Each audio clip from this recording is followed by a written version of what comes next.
Assalamualaikum warahmatullahi wabarakatuh. Assalamualaikum warahmatullahi wabarakatuh. Jadi tadi pertanyaannya pengaruh teknologi, pengaruh perkembangan teknologi terhadap agama Islam. Nah, nih pengaruhnya ada dua, ada pengaruh positif, ada pengaruh negatif.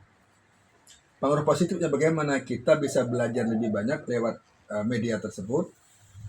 Yang pertama, yang kedua kita bisa menambah pengetahuan dari media tersebut, perkembangan teknologi tersebut, dan juga kita bisa menambah wawasan dari teknologi tersebut. Itu positifnya.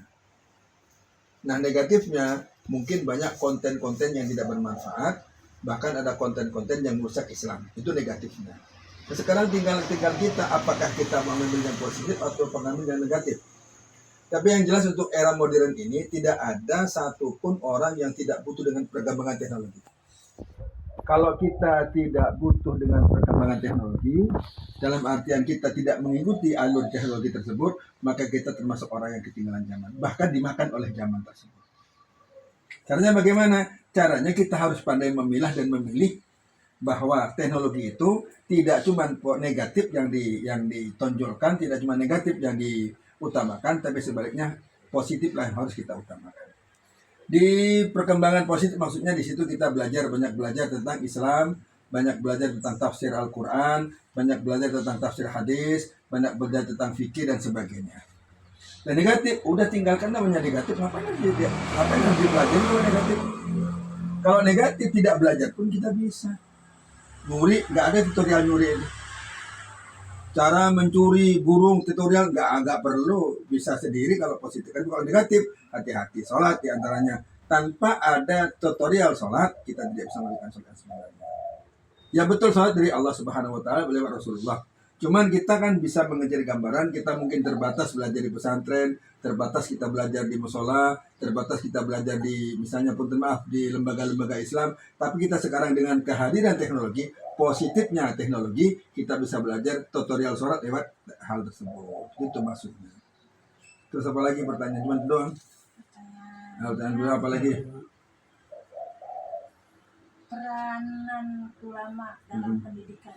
Nah, peran ulama dalam pendidikan itu sekarang tidak mudah. Yang pertama, ulama itu harus bisa menguasai ilmu agama. Karena kalau ulama tidak menguasai ilmu agama, hanya sebatas wacana dan sebagainya, kita kalah dengan santrinya, kalah dengan muridnya. Muridnya sudah jauh belajar tentang agama lewat HP, lewat media, lewat Google dan sebagainya, sedangkan ulamanya nggak kenal dengan Google. Nah, itu yang maksudnya. Peran ulama di situ harus bisa mencari jalan agar santri atau siswa tidak salah jalan, mengarahkan kepada jalan yang benar, yang positif terhadap perkembangan teknologi tersebut. Ada kaitannya itu. Terus apa lagi? Peran ulama sangat penting itu, harus bisa menyadarkan orang banyak, harus bisa menyadarkan masyarakat, harus bisa menyadarkan para remaja, baik itu yang sekolah atau yang tidak sekolah, untuk tidak terjerumus dengan hal-hal yang negatif. Contoh, punten maaf, sekarang banyak tidak ada tutorial, tidak harus belajar, tidak harus menguasai apa itu slot. Yang penting kita mau buka aplikasi slot, kita sudah slot, sudah menang, sudah jalan loh, gak usah tutorial itu, gak usah, dengan sendirinya berjalan itu kalau kejelekan. Tapi kalau kebaikan, angel, susah.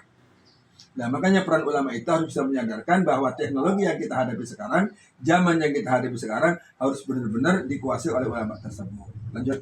Ya, ntar kalau masalah garis besarnya itu, ntar kamu bisa jabarkan sendiri. Nah, ya, lanjut. Pentingnya silaturahim dalam Islam. Nah, silaturahim satu. Bentar, maaf. Satu, silaturahim itu bisa memperlancar rezeki. Yang kedua, silaturahim itu ajaran agama, ajaran Rasulullah. Kata Rasulullah, barang siapa yang pingin rezekinya banyak, pingin panjang umur, hendaklah bersilaturahim. Itu kalau nggak salah hadis riwayat Baihaqi kalau nggak salah itu. Jadi caranya gampang, kita tidak cuma mengandalkan tenaga, tidak cuma bisa mengandalkan pikiran, tidak cuma mengandalkan kemampuan, tapi lebih dari itu, punten maaf dok, silaturahim diutamakan, maka pengetahuan kita akan berkembang, rezeki kita akan bertambah lewat silaturahim tersebut.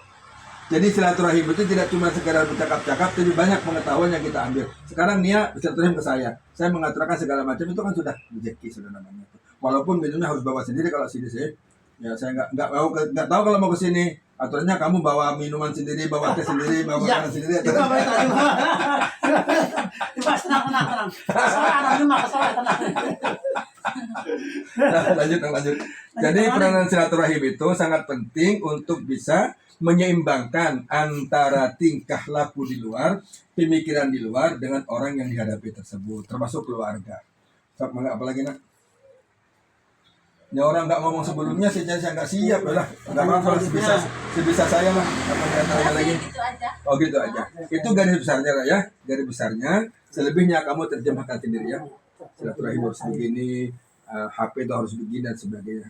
Nah, insya Allah cukup aja. Itu garis besarnya doang. Selebihnya kamu terjemahkan sendiri. Kalau saya yang terjemahkan semuanya sampai yang hal yang kecil, berarti saya yang kuliah, kamu yang enak malah. Kamu yang nggak berpikir, nggak mending cacak baik lah, kami tulis ya jadi masalah. Bukan kuliah, malah saya ngasih kuliah itu jadi masalah. Jadi sudah berapa lama kuliah kamu? Baru 3 mingguan. 3 minggu, alhamdulillah lancar tapi kan. Tapi kamu walaupun kuliah, awas.